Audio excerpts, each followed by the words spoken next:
Non è un problema di droghe illecito o dell'abbassamento dell'età della prima assunzione, o meglio è un problema che va ad affiancarsi ad un problema più ampio che è quello di un utilizzo indiscriminato e generalizzato delle cosiddette droghe lecite, alcol e tabacco, anche in tenera età, come ci spiega il direttore del Dipartimento delle Dipendenze dell'ULSS 16 di Padova, Andrea Vendramin.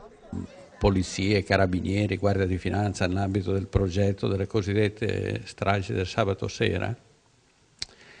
E lì abbiamo visto che il 30% usano sostanze illecite, ma il grosso, cioè la quasi totalità dei fermati erano persone che hanno problemi, avere delle alcolemie anche a livelli molto elevati, insomma.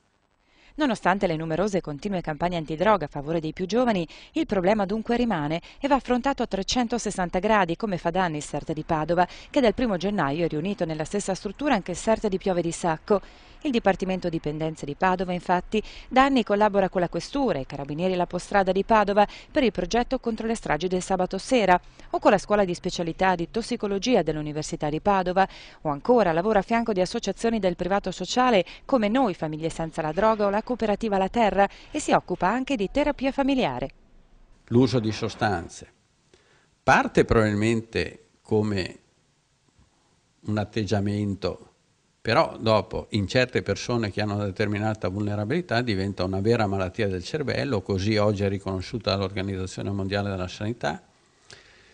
malattia del cervello con caratteri di cronicità, recidivanza, spesso anche di una forte compromissione delle funzioni corticali, quindi anche con degli aspetti che poi rientrano in tutto quello che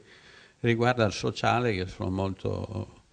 importanti, insomma. Quanto ai numeri del Dipartimento di Padova, si parla di una quarantina di operatori, 1.100 pazienti in trattamento per aspetti tossicologici, 200 pazienti con problemi alcol correlati, una sessantina di tabagisti. Da qualche tempo il Dipartimento si occupa anche di curare persone dipendenti da alcol e droga, affetti da epatite C e qualche dipendente dal gioco d'azzardo.